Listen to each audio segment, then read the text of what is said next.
This is Trend Following Radio, where great thinking comes alive. Nobel Prize winners, legendary traders, best-selling authors, and the pros that know what drive us irrational human beings. I am your host, Michael Covel. Not filtered, raw, honest. That's my passion.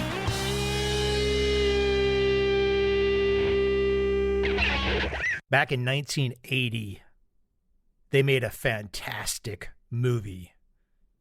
That movie was called The Blues Brothers, Jake and Elwood Blues. John Belushi, Dan Aykroyd. Fantastic movie on many fronts. I mean, it's not perfect. It's crazy. It's silly. But it's the damn Blues Brothers. And there's a line from that movie. There's many lines from that movie. But there's one line that stuck with me. Or at least I recalled it today for this podcast. It wasn't lies. It was just bullshit. I love that. I mean, how much of the modern world can we just describe with that? It wasn't lies. It was just bullshit. Let me fill in the blanks with a couple of those. Afghanistan. Bruce Jenner. Oh, you don't like that? I don't care. I'm sick and tired of the political correct nonsense. I did not go to a woke school program. I didn't go to anything woke. I don't care. Again, it wasn't lies. It was just bullshit. Building on the it was just bullshit, I got an email. I got many emails. I'm probably going to read a few of them today. But one email came in from a nice guy, and I must give the disclaimer at this moment. I'm not picking on him. I'm not insulting him. I just disagree with him. Completely, 100% not on the same page.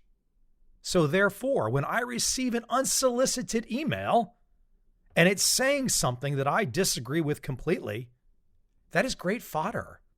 It's a teaching moment. Let me read his email. Michael, I know that the crypto market is primarily comprised of whales, institutional investors and retail. I've seen that whales push prices to higher to attract the emotional impulses of retail to chase their dreams of unimaginable profit irrationally in order to then sell to them towards the market cycle top and exit the market until the next accumulation. I don't even know what the word accumulation means. That's just a side tangent. Thus, there is a higher degree of emotion informing trade decisions, and I've had a brief dumb phase myself, so I know what it feels like and how it tends to behave. And these cycles and participant traits lend to the volatility of the markets. I mean, there's volatility in all markets, so I don't know what the setup here is all about. Let him continue. I think it's an imperative to consider what is happening on the other side of the trade from time to time, for it to be one of the check boxes in a trade decision tree. He continues. The latest phase of markup has been particularly challenging since on-chain analytics indicate that the whales that sold off during the Wyckoff distribution really haven't bought back in. I was expecting a lower bottom than what we appear to have reached at around 28 to 29K on Bitcoin, though I'm remaining skeptical of the recovery, and I'm aware that in prior cycles, there have been strong markups that have capitulated dramatically again. And all of this, I'm trying to discern signs of what actors may be in play. I don't think this should be the central thesis to trade upon, at least not alone. But I think it's a mistake to divorce price action from the human beings as the casual factors entirely. All this being said, I know I barely know anything about markets and trading. I'm still very much in learning mode. I have no fucking idea what that means. And let's be honest, he has no fucking idea what he's talking about. Human emotions over here, price action over here. He's not going to divorce the two. He's got to wipe off something, an accumulation this, a fuck that, a who the fuck knows what the fuck is going on. As Jake said, or was it Elwood? I can't remember. It wasn't lies. It was just bullshit. And ladies and gentlemen, that email was just bullshit. Of course, I am happy that he wrote me this email, and I'm not trying to pick on him personally. But when somebody that confidently tells me they know what they're talking about, then tells me they don't know what they're talking about, and throws a bunch of buzzword bullshit in there, that's right back to where I could only think of the Blues Brothers. Now, I did not feel like going through the exercise of responding to every line of that email, but I did say this. I said, all that analysis, why? ? You'll never know crypto fundamentals. Wyckoff? Oh, toss that ASAP. Trend following beats all that.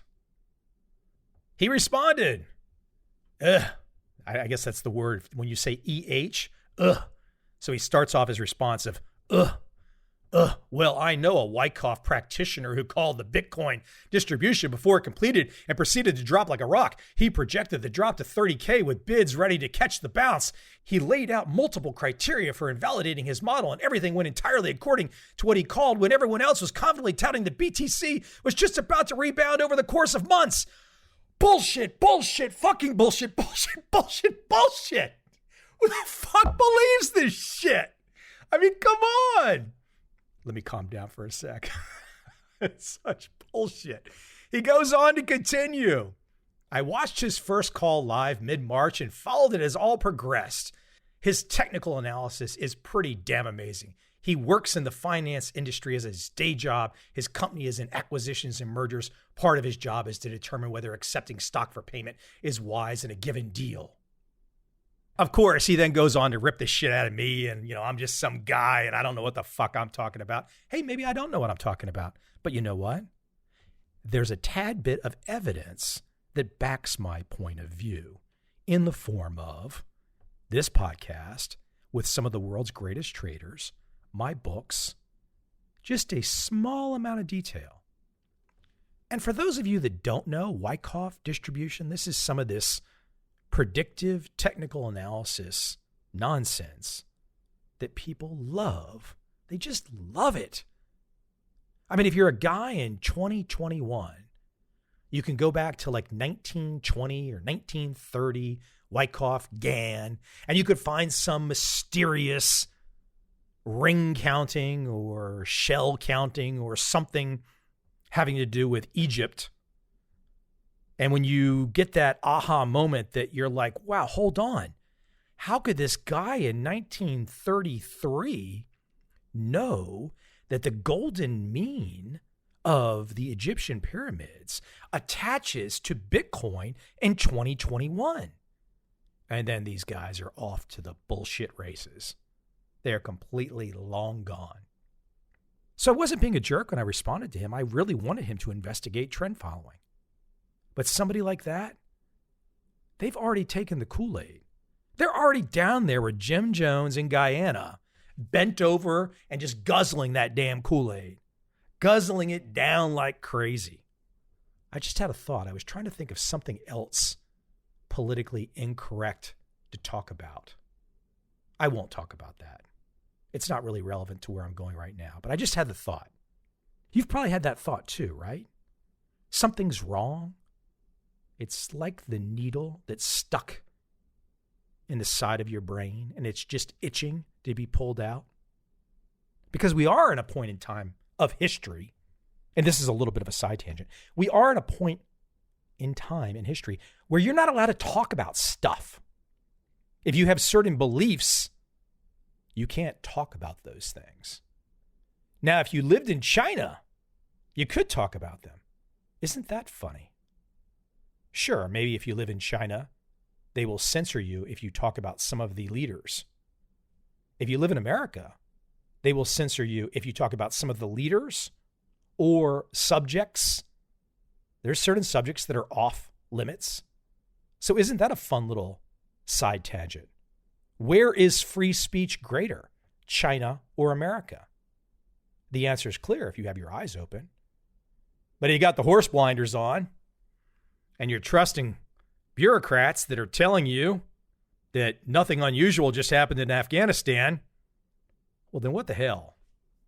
Let me get off my side tangent. Let me find another couple emails to read to give you some of that trend following enforcement as we build up to episode 1000, which I think comes next. So I had another email that came in, and this gentleman said, my biggest challenge is dealing with a pullback from a strong winning position.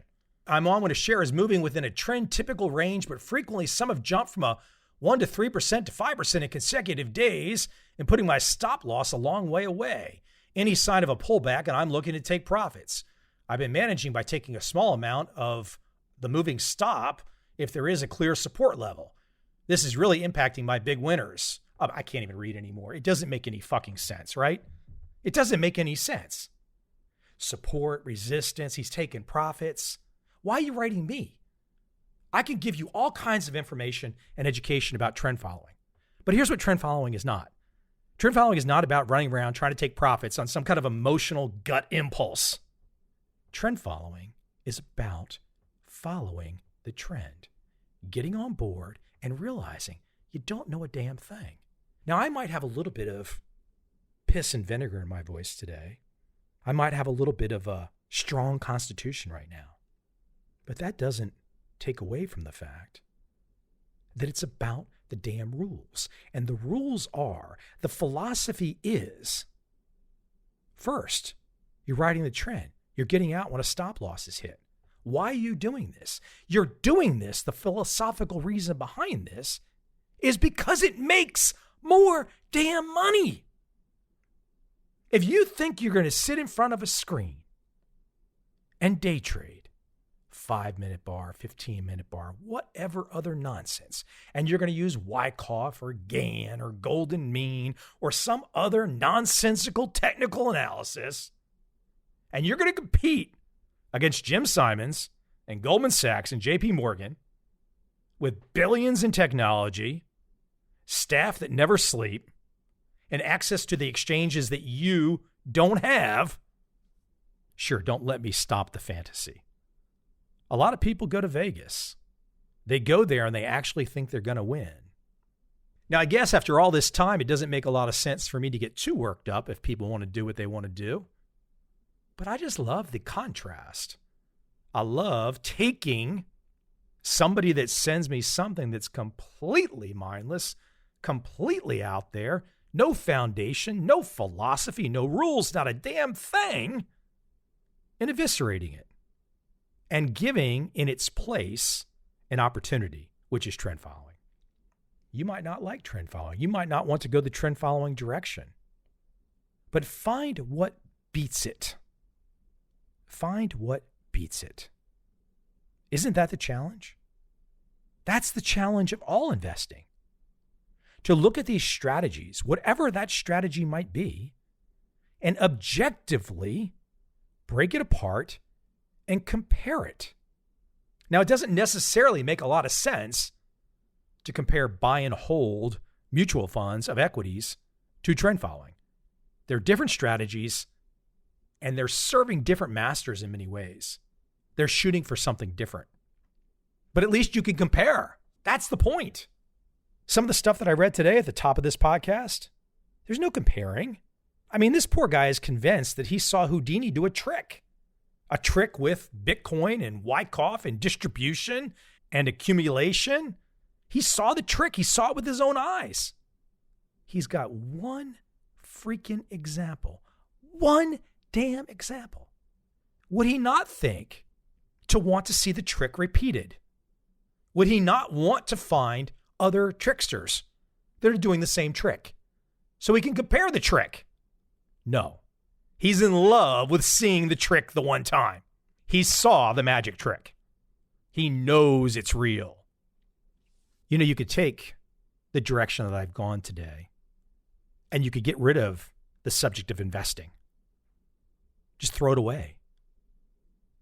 What I'm really challenging everyone with is the search for truth, the search for objectivity, not the search that you feel good, that you think you're right, that you got some kind of emotional confirmation. That's not the point. Whatever you're doing in this life, whether it's fighting a war in Central Asia or whether you're the 1970s 60 cathlete undergoing a sex change, or whether you're just trying to understand trend following, The trick for a happy and successful life is to be objective and to speak the truth and to openly debate and discuss. Because only then can you find some understanding. Because if the subject, whatever that subject might be, and I'm being facetious when I talk about the Central Asia War or when I talk about Bruce Jenner, the point is not the particular topic. The point is the discussion. The point is the search for truth. And if you could do that, you could have a great life. Who cares what everyone else is doing? Just do your thing. Find your truth and do it. And I will make the case that when it comes to investing, is there any more pure form of truth than trend following?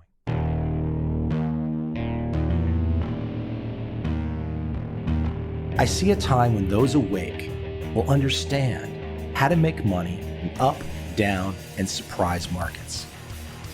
Whether new trader or experienced, college student or financial advisor, protecting against a crash or just trying to make a lot of money, trend following offers everyone an answer in uncertain times.